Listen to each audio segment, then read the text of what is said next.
In 2008, the third addition to the ever-growing and ever more popular Super Smash Bros. Franchise found its way onto Nintendo's Wii console to become possibly the biggest and best title out of them all, bringing with its more appealing, fearsome, famous and incredible fighters new and old, and even third-party additions which include Solid Snake and Sonic the Hedgehog, all here for one heck of another ding-dong of a battle, as this is Super Smash Bros. Brawl on the Easter Egg Hunter. Welcome everyone to the home of finding sweet chocolate Easter eggs within our video games. Well, okay, perhaps not chocolate ones, but it's as good as having and finding the real thing, but just on a different level, as this is the Easter Egg Hunter.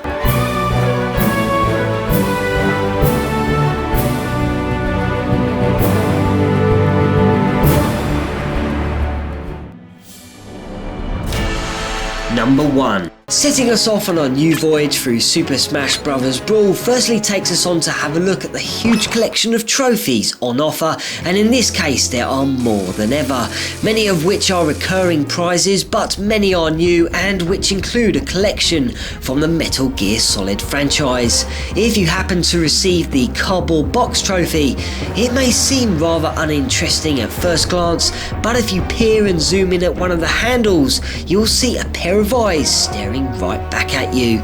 Turn the box over and you'll find Solid Snake hiding in there.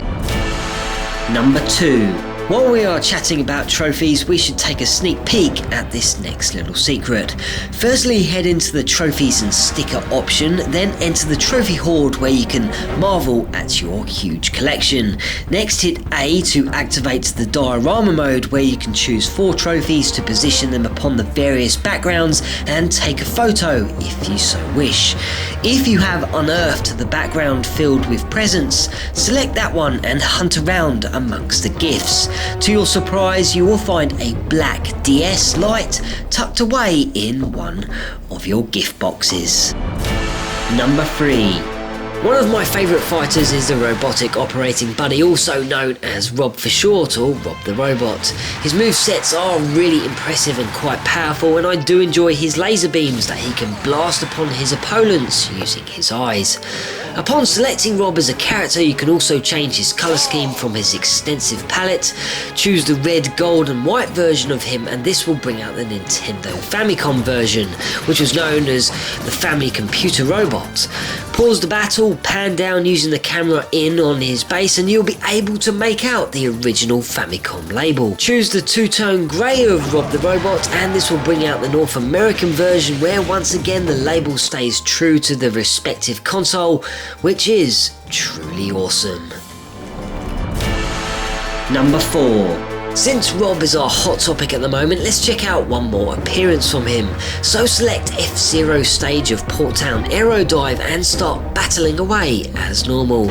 Every so often though, have a gaze around the level by using the camera activated by the pause button, and roughly 1 minute and 10 seconds into the fight, a giant Rob the Robot will be visible on a side-on perspective. However, wait another minute or so and Rob will be even closer, directly behind you, and his eyes will be glowing an intensive red, which will make for a great snapshot to add to your photo album. Number 5. There are many stages to take advantage of, and lots which can be unlocked as you progress and rack up your battles throughout the game.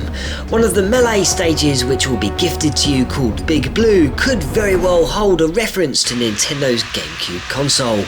Once you're fighting, try to keep an eye on the moving objects in the background. Every so often TVs will pass by, but you probably won't be able to make out what's on them. So the best way to do this would be to record your footage and pause once the TVs are in sight, and here you will see 2 dolphins upon the image, which could very well refer to the Nintendo GameCube's project name, which was the Dolphin, and since it's located in the melee stage, it seems to back up the theory quite well. Number 6. Once again, the Star Fox animations are back, and if you missed the Easter Egg Hunters edition of Super Smash Bros. Melee, then don't worry, as it will be explained right here again. Upon choosing a character, opt for Fox McCloud and then choose the respective level. Once the fight has started, quickly press the directional pad down and keep on hitting it until the animation starts. Behind you, Fox! Stay alert! Just don't give up! Trust your senses! Come on, Fox! If you quit and return and hit down once again, you will have a different conversation to listen upon. Use the B button and control stick combos for special moves. Number 7. Each fighter of course has its own special move, especially when it comes to the Smash Ball. If you've picked Princess Peach and she manages to crack open the Smash Ball before anyone else does, a cluster of peaches will fall down, causing your opponents to fall asleep, thus allowing you to take full advantage and destroy them. But just before that, have you ever noticed the music that plays when Peach has activated the special move? If you set the speed of the game to slow in a special brawl, the music will play slower than normal and will allow the music to in fact produce the exact tune from Super Mario Bros. 3 that is used within the Warp Pipe Zone and even World 5. Number 8. For this next Easter egg, choose Solid Snake, then head to the stage of Shadow Moses Island.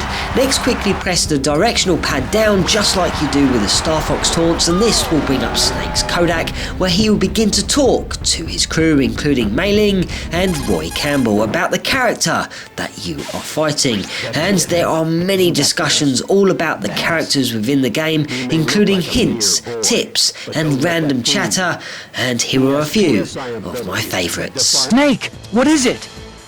Something about that hedgehog rubs me the wrong way. Oh, you mean Sonic the Hedgehog? But everyone loves Sonic. He's a big star. Careful, Snake. That's the great and terrible Bowser. Bowser? Looks like a cheap movie monster. By working together as a team, they accomplish much more than either could on their own. So let's do this together, partner. Yeah, whatever you say, Colonel. Number 9. During a good old battle up in Pokemon Stadium 2, the ice portion will eventually appear, containing various icy references, including a cabin. If you move your character over to the left of the cabin and then pause the game so you can move the camera around, well, why not then try and peer into the cabin, and if you're positioned correctly, you'll be able to see a poster that appears to be of a cat. And it is written that this cat could very well belong to Masahiro Sakurai, creator of Kirby and Super Smash Bros. Look carefully at the roof of the cabin and you can also see a fish slightly engraved within the snow.